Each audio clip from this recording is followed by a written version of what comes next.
नमस्कार, मैं हूँ निर्मलजीत कौर, MKL सर्वहितकारी विद्या मंदिर में एज अ एक्टिविटी इंचार्ज। तो आज सर्वहित संवाद की अगली कड़ी में हमारे साथ हैं श्रीमती मोनिका सहगल जी। मोनिका सहगल जी का इस कड़ी में बहुत बहुत स्वागत करते हैं।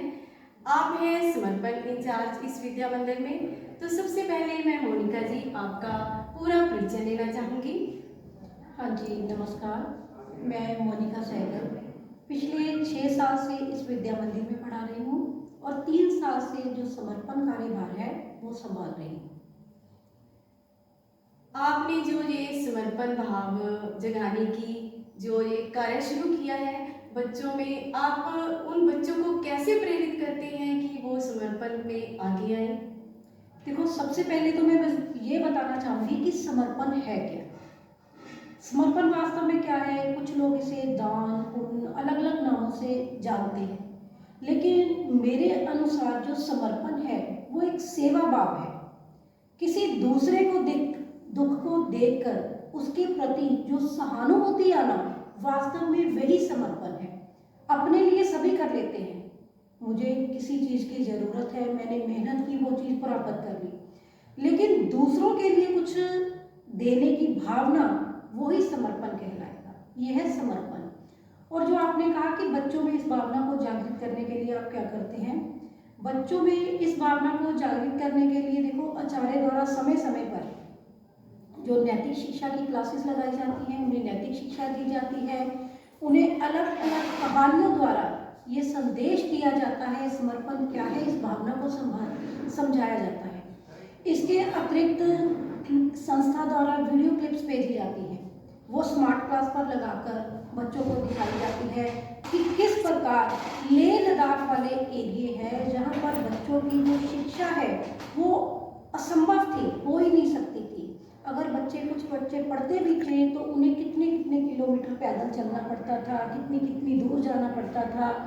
तो ऐसी क्लिप्स बच्चों को दिखाई जाती है कि कैसे अभावग्रस्त जीवन में भी वो बच्चे अपनी एजुकेशन प्राप्त कर रहे हैं। और उन्हें जो एजुकेशन प्राप्त हुई है, कहाँ से हुई है? हमारी संस्था द्वारा हुई है, हमारी सोसाइटी द्वारा हुई है, जो बहुत ही सराहनीय कार्य है। तो इसके लिए समर्पण का कार्यक्रम चलाया गया, तो बच्चों को ये बात समझाई जाती है। बच्चों ने जब जो देखा समझा तो बच्चों का मन बना उन बच्चों की मदद करने के लिए। दूसरा, हम अपने जो स्कूल के विद्या मंदिर के बच्चे हैं उनको संस्कार केंद्रों में लेके जाते हैं। संस्कार केंद्र में उनकी जो आर्थिक दशा देखकर बच्चे की जो मन की हालत है वो काफ़ी मतलब प्रेरित होते हैं, हम कह सकते हैं, उनकी मदद करने के लिए। तो बच्चे जब संस्कार केंद्रों से आए तो उन्होंने आकर हमें कहा कि हमने उन बच्चों की मदद करनी है। सारी क्लास के बच्चों ने पैसे इकट्ठे किए, उन्हें कॉपीज लेके दी, पेन लेके दी, बुक्स लेके दी। कुछ बच्चे जैसे पास आउट हो जाते हैं, 8th पास आउट है, उन्होंने अपनी पुरानी बुक्स उनको दे दी, 9th वालों ने अपनी पुरानी बुक्स दे दी। इस प्रकार हमें ये लगा कि हमारा जो पढ़ाना है वो सफल हुआ। जो बच्चे हैं उन्होंने बहुत कुछ सीखा और बच्चों के मन में ये भावना पैदा हुई कि हम दूसरों की मदद करें। एक बीच में आपने संस्कार केंद्र का नाम लिया। हाँ जी। तो उन संस्कार केंद्रों में कौन से बच्चे होते हैं? देखो, संस्कार केंद्रों में ऐसे बच्चे होते हैं, पहले तो मैं ये बताना चाहूँगी कि संस्कार केंद्र क्या है। विद्या मंदिर है, उनके द्वारा संस्कार केंद्र चलाए जाते हैं। यहाँ पर जैसे बच्चे आते हैं जिनके पास पैसे नहीं है, बिना पैसे के बच्चों को पढ़ाया जाता है। तो टीचर बच्चों को पढ़ा रहा है, कोई फीस नहीं ले रहा है, कोई चार्ज नहीं ले रहा। अगर बुक्स है, कॉपीज है, अगर किसी के बच्चे के पास वो भी नहीं है तो स्कूल द्वारा वो भी दी जाती है। जैसे मैंने बताया कि जो बच्चे हैं उन्होंने भी उनको लेकर दी, स्कूल द्वारा भी दी जाती है। इस प्रकार संस्कार केंद्रों में बिना पैसे के बच्चों को शिक्षा दी जाती है, जिनका मतलब दिन का शेड्यूल भी बिजी है, उन्होंने बच्चों से काम लेना है, वो बच्चे शाम को आते हैं वहाँ पढ़ने के लिए। तो विद्या देना मेरे ख्याल से सबसे बड़ा समर्पण जी, हो गया। बिल्कुल बिल्कुल। तो एक लास्ट में एक और बात, जब हमारा कोविड-19 का दौर चल रहा था, बड़ी मुश्किल का समय था हम सब के लिए, तो इस समर्पण का क्या योगदान रहा उसमें? देखो, ये जो कोविड-19 का जो पिछला साल था वो आर्थिक रूप से आप भी जानते हैं कि वो बहुत मुश्किल हो रहा था।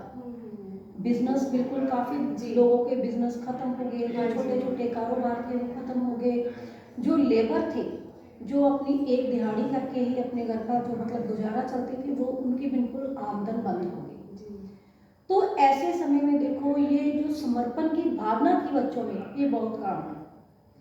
बच्चों ने क्या किया, एक मोबाइल है एक बच्चे के पास, तो आस पड़ोस जितने गरीब बच्चे थे उन बच्चों को उसने बुलाया और वहाँ पर ऑनलाइन क्लास 5-5 बच्चों ने एक साथ लगाई। इसके अलावा एक बच्चे ने नोट्स बनाए, बाकी बच्चों ने देखे।